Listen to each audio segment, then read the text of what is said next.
आकाशवाणी समाचार जयपुर के साप्ताहिक कार्यक्रम समाचार तरंग में मैं सुदर्शन नाहर आपका स्वागत करता हूं।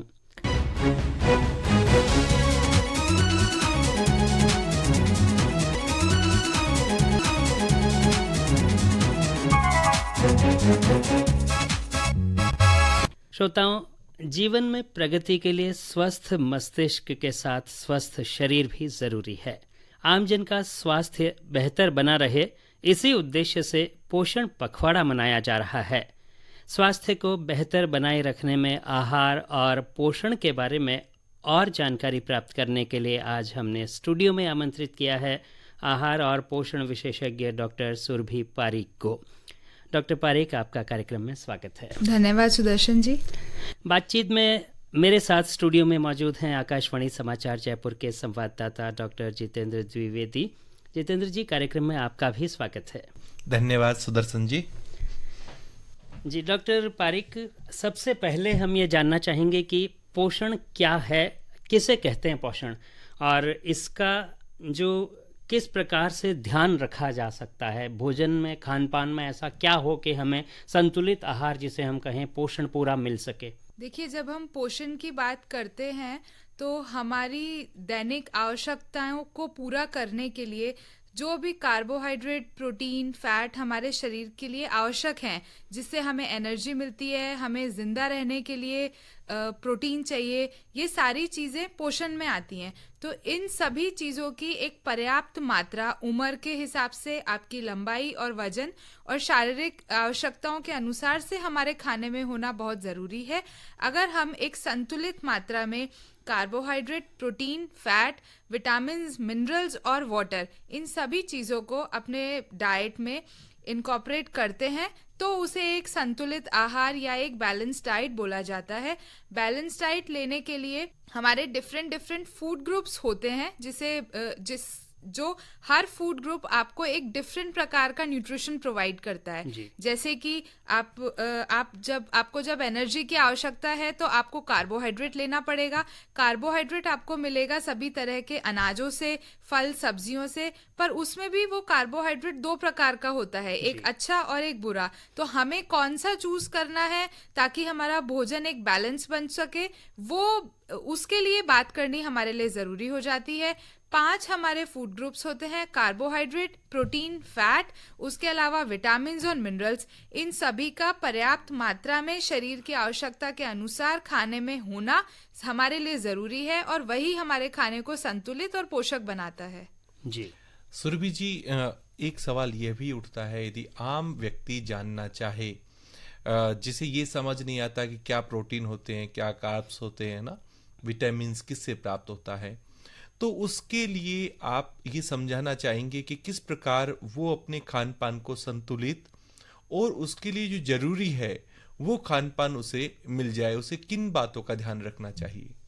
देखिए, जब हम एक संतुलित आहार की बात करते हैं तो हम जितने भी पोषक तत्व हैं उन्हें 2 भागों में डिवाइड करते हैं। एक होता है मैक्रोन्यूट्रिएंट, जिनकी हमारे शरीर को ज्यादा मात्रा में आवश्यकता होती है। एक होता है माइक्रोन्यूट्रिएंट, जिनकी हमारे शरीर को कम मात्रा में आवश्यकता होती है, पर वो बहुत ज्यादा हमारे लिए जरूरी होते हैं। मैक्रोन्यूट्रिएंट की जब हम बात करते हैं तो उसमें आता है कार्बोहाइड्रेट, प्रोटीन्स और फैट। कार्बोहाइड्रेट हमारे शरीर को ऊर्जा देने का काम करता है, हमें जितना भी शरीर की आवश्यकता के अनुसार फाइबर है वो देने में काम करता है, और कुछ एडेड न्यूट्रिशन भी देने में काम करता है। तो हमारे शरीर को पूरे दिन काम करते रहने के लिए और एक्टिव रहने के लिए जो ऊर्जा और एनर्जी की आवश्यकता होती है वो कार्बोहाइड्रेट पूरा करता है। कार्बोहाइड्रेट 2 तरीके का होता है, एक सिंपल और एक कॉम्प्लेक्स। सिंपल कार्बोहाइड्रेट हमें मिलता है जैसे कि हम चीनी खा रहे हैं, या हम टॉफीज बहुत ज़्यादा खा रहे हैं, फलों का रस ले रहे हैं, या जितने भी ये कार्बोनेटेड ड्रिंक्स हैं जिसमें बेसिकली सिंपल शुगर्स की मात्रा ज़्यादा है, वो सिंपल कार्बोहाइड्रेट होता है। बट वो अत्यधिक मात्रा में हमारे शरीर के लिए अच्छा नहीं होता है, तो इसलिए हमें उसके ज़्यादा सेवन से बचना चाहिए। वहीं हम बात करते हैं कॉम्प्लेक्स कार्बोहाइड्रेट की, वो हमें मिलेगा साबुत अनाज से, मोटे अनाज से, फल से, सब्जियों से। जी इन चीज़ों को हमें अपने खाने में ज़्यादा शामिल करना है ताकि हमें शरीर की आवश्यकता के अनुसार पर्याप्त पोषण और एनर्जी मिलती रहे। फिर आता है दूसरा प्रोटीन।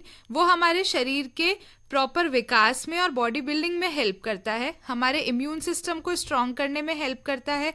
प्रोटीन की जब हम बात करते हैं तो वो हमें मिलता है वेजिटेरियन और नॉन वेजिटेरियन दो तरह के सोर्सेज से। वेजिटेरियन सोर्सेज में हम सभी दालों को ले सकते हैं, हमारे जितने भी ये स्प्राउट्स या अंकुरित हैं इन्हें ले सकते हैं। साथ ही साथ हमारे ड्राई फ्रूट्स और ये जितने सीड्स आते हैं जैसे कि सनफ्लावर सीड्स, सैफलावर सीड्स, कद्दू के बीज, इन सभी में अच्छी मात्रा में प्रोटीन मिलता है। और दालों को हम डाइट में इंक्लूड करें, दूध व दूध से बने पदार्थ हमें अच्छी मात्रा में प्रोटीन दे देते हैं। तो वेजिटेरियन लोगों के लिए ये सारी चीज़ें हैं जो वो प्रोटीन की आवश्यकताओं को पूरा करने के लिए अपनी डाइट में शामिल कर सकते हैं। नॉन वेजिटेरियंस लोगों के लिए अंडा या फिर फिश, मछली और चिकन, इन चीज़ों को भी वो डाइट में शामिल कर सकते हैं। कोशिश करके मीट्स को अपनी डाइट से हटाएं क्योंकि उसमें फैट की मात्रा बहुत ज़्यादा होती है और वो आपके लिए हेल्दी नहीं होता है। उसके बाद जो तीसरा मैक्रोन्यूट्रिएंट है वो है फैट। फैट हमारे शरीर के लिए आवश्यक है पर उसकी एक फिक्स मात्रा ही हमारे लिए ज़रूरी होती है और उतनी मात्रा में लेना हमारे लिए ज़रूरी है। फैट में भी दो तरह के फैट होते हैं, एक अच्छा फैट होता है और एक बुरा। अच्छे फैट को अपनी डाइट में शामिल करिए, जितना शरीर को आवश्यकता है उतना शामिल करिए। फैट आपके शरीर के जो अंदर के ऑर्गन्स हैं उनको प्रोटेक्ट करने में भी मदद करता है, आपके शरीर का जो टेम्परेचर या तापमान होता है उसको मेंटेन करने में हेल्प करता है और आपके फूड को पैलेटेबल और टेस्टी बनाने में भी मदद करता है। साथ ही साथ बहुत सारे माइक्रोन्यूट्रिएंट्स को आपके शरीर में एब्जॉर्ब करने के लिए मदद करता है। तो ये तो बात हुई अपनी मैक्रोन्यूट्रिएंट्स की। माइक्रोन्यूट्रिएंट की जब बात करते हैं तो वो बेसिकली विटामिन्स और मिनरल्स हैं जो हमें सभी तरह के फल से, सब्जियों से, जितने भी कलरफुल फ्रूट्स एंड वेजिटेबल्स हैं उनसे मिलता है। कुछ मात्रा में नट से, सीड से, अनाज से, दालों से, हर फूड आइटम से मिलता है। हालांकि इनकी जो शरीर को आवश्यकता होती है वो बहुत थोड़ी मात्रा में होती है, बट इनकी कमी काफ़ी हद तक हमें बीमार कर सकती है। तो हमें एक संतुलित आहार खाने के लिए इन सभी फूड ग्रुप्स को हमारी रोज़ की डाइट में, थाली में लेना ज़रूरी है। सुरभि जी, आपने लंबी सी जानकारी दे दी सभी चीज़ों के बारे में। ऐसा कहा जाता है कि जो बच्चों का विकास है वो किसी भी व्यक्ति का विकास 20 साल की उम्र तक हो जाता है। तो ऐसे में जो बच्चे हैं उनका विकास एकदम ठीक रहे और उनके अंदर किसी प्रकार की कमी ना हो, इसलिए जो माताएं हैं उनके लिए आप क्या कहना चाहेंगी कि वो किस प्रकार अपने बच्चों के पोषण के बारे में ध्यान दें? देखिए, बच्चों के पोषण की जब हम बात करते हैं तो वो सबसे पहले तो प्रेगनेंसी से शुरू हो जाता है। जिस भी समय माँ ने बच्चे को कंसीव किया है, सबसे पहले माँ को अपने खान पान का ध्यान रखना ज़रूरी है। जब वो अपने शरीर की आवश्यकता के अनुसार खाना लेंगी तो उनके अंदर जो बच्चा पल रहा है वो अच्छा न्यूट्रिशन लेके और एक स्वस्थ बच्चा बाहर आएगा। फिर हम बच्चे के न्यूट्रिशन की बात करेंगे तो शुरू के 6 महीने तक बच्चे को एक्सक्लूसिवली हम ब्रेस्ट फीडिंग सजेस्ट करते हैं। उससे उसका इम्यून सिस्टम भी स्ट्रांग होता है और ब्रेस्ट मिल्क में जितना भी न्यूट्रिशन होता है वो बच्चे के जो डाइजेस्टिव सिस्टम है, स्टमक सिस्टम, उसके अनुरूप होता है, तो हम उसको सजेस्ट करते हैं। फिर धीरे धीरे हम बच्चे को 6 महीने से, जैसे कि उसकी शरीर की आवश्यकताएं माँ के दूध से पूरी नहीं हो पाती, तो हम कॉम्प्लीमेंट्री फूड या वीनिंग फूड के लिए समझाते हैं। उसमें हमें ऊपर का जो खाना है उसको बच्चे की डाइट में ऐड किया जाता है। लेकिन शुरुआत के जो 2 साल होते हैं वो बच्चे की ज़िंदगी की सबसे बड़ी नींव होती है। शुरू के 2 साल में जितनी ज़्यादा से ज़्यादा टेस्ट बड्स बच्चे की डेवलप होती हैं वो पूरी ज़िंदगी उसके काम आती हैं। तो हमारा कहना ये होता है कि आपको जितना अच्छा और न्यूट्रिशियस आप बच्चे की डाइट में इंक्लूड कर पाएँ उतना हमें शुरू के 2 सालों में करना चाहिए। गवर्नमेंट भी ये चीज़ बोलती है कि अत्यधिक मात्रा में चीनी, नमक और घी तेल बच्चे की डाइट में इंट्रोड्यूस नहीं करना है।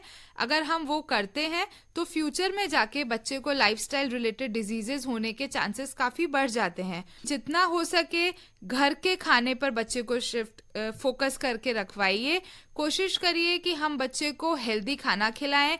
जो आपके बेसिक फूड ग्रुप्स हैं उनसे घर पे बना हुआ खाना खिलाएं। सुरभि जी, आपने कहा कि खुद का खान पान सुधारना बहुत जरूरी है।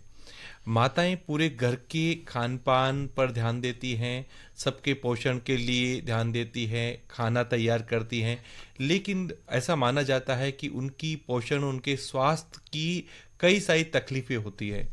तो वो अपने स्वास्थ्य की देखभाल और पोषण की देखभाल किस प्रकार कर सकती है? आपने बिल्कुल सही बोला। एक महिला एक परिवार की बैकबोन की तरह काम करती है, पर वो घर में सबका ध्यान रखते हुए खुद की पोषण आवश्यकताओं को पूरी तरह से भूल जाती हैं, या उनके पास वो उसके लिए समय ही नहीं निकाल पाती हैं। पर अगर हम बात करते हैं पूरे परिवार के न्यूट्रिशन की, तो जब तक एक फीमेल का या मदर का न्यूट्रिशन अच्छा नहीं होगा, वो अपनी फैमिली की बहुत ज़्यादा केयर नहीं कर पाएंगी। तो माँ को अपना जो न्यूट्रिशन है वो एक बैलेंस्ड रखने की ज़रूरत है। अभी जितने भी फूड ग्रुप्स के बारे में हमने बात की है, वो सभी फूड ग्रुप्स को हमें उनकी डाइट में इनकॉर्पोरेट करना चाहिए। माताओं को ध्यान रखना चाहिए, या जितनी भी फीमेल्स घर में हैं, कि उन्हें छोटे छोटे मील्स लेने हैं, फ्रीक्वेंटली लेने हैं। जो फूड आइटम्स उनके लिए अच्छे हैं उन्हीं को डाइट में इनकॉर्पोरेट करना है जी। थोड़ा थोड़ा खाते रहना है। पानी पर्याप्त मात्रा में दिन में पीना है, ताकि आपके शरीर में से टॉक्सिन्स बाहर निकलते रहें। 24 घंटे में से 1 घंटा अपने लिए फिजिकल एक्टिविटी के लिए निकालना ज़रूरी है, ताकि जो भी आपने खाया है वो पूरी तरह से शरीर यूटिलाइज कर पाए। और अगर आप फिजिकल एक्टिव रहेंगे तो काफ़ी हद तक आपके दिमाग पे जो लोड है, प्रेशर है एक फैमिली को संभालने का, या और किसी चीज़ से रिलेटेड स्ट्रेस है, तो हम उसको रिलीज़ कर पाएंगे। सुरभि जी, अब कार्यक्रम में हमारे श्रोताओं के लिए आपका एक संदेश कि उनकी पोषण की जो ज़रूरतें हैं वो पूरी हो, पोषक तत्व वो पूरा लें, इसके लिए आप क्या संदेश देना चाहेंगे? देखिए, अगर आप एक हेल्दी व्यक्ति की तरह अपने जीवन को निकालना चाहते हैं, तो अपने खान पान पे, अपने पोषण पे ध्यान देना शुरू कर दें। सब अपनी रूटीन की लाइफ में बिजी होते हैं, पर उसके साथ साथ अपने लिए थोड़ा समय निकालिए, अच्छा खाना खाइए। ये जितनी भी अट्रैक्ट करने वाली फूड आइटम्स हैं, जो पैकेज्ड और प्रोसेस्ड फूड हैं, या आज के समय में बाजार में जितना भी पैकेज्ड फूड अवेलेबल है, इससे अपने आप को दूर रखने की कोशिश करिए। लोकली और सीजनली अवेलेबल फूड आइटम्स को अपनी डाइट में इनकॉर्पोरेट करने की कोशिश करिए।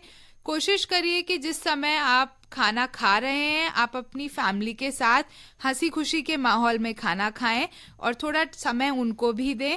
बच्चों को अच्छी ईटिंग हैबिट सिखाएं, क्योंकि अगर आप अच्छा खाएंगे तो ही आगे चल के बच्चे आपको देखेंगे और वो आपके पच्चनों पे चल के अपना रूटीन सुधार पाएंगे।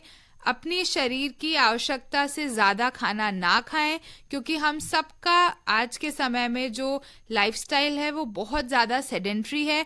हमारी जो ऊर्जा का यूटिलाइजेशन होता है, एनर्जी का, वो बहुत कम होता है, और हम ज़्यादा खाते हैं। उसी की वजह से मोटापा, डायबिटीज़, हार्ट डिजीजेस का जो नंबर है वो बढ़ता जा रहा है। तो सिर्फ उतना खाएं जितना हमारे शरीर को आवश्यक है। उसके साथ साथ फिजिकली एक्टिव रहें, पर्याप्त नींद लें, पानी का अच्छे से सेवन करते रहें, और छोटी छोटी जो भी चीज़ें आपके शरीर के हिसाब से ज़रूरत है वो जितने अपने आहार एंड पोषण विशेषज्ञ जो होते हैं उनसे मिलते रहिए, उनसे बातचीत करते रहिए, और अपने आहार को या खान पान को सुधार के रखिए। श्रोताओं, उम्मीद है कि आज के कार्यक्रम में डॉक्टर सुरभि पारीक ने जो जानकारी दी, बहुत ही महत्वपूर्ण जानकारी रही, और आशा है कि इससे आपके जीवन में काफ़ी कुछ सहयोग मिलेगा उसे और बेहतर बनाने में। डॉक्टर पारीक, आपका बहुत धन्यवाद आकाशवाणी समाचार के साथ बातचीत के लिए। Thank you sir. श्रोताओं, अगले हफ्ते एक और नए विषय के साथ हम फिर मिलेंगे। तब तक के लिए अनुमति दीजिए। जाने से पहले आपको बता दूं कि आज के कार्यक्रम में तकनीकी सहयोग दिया सुप्रिय बनर्जी ने, संपादन किया मनीष मीणा ने, और प्रस्तुतकर्ता नीलेश कुमार कालभोर।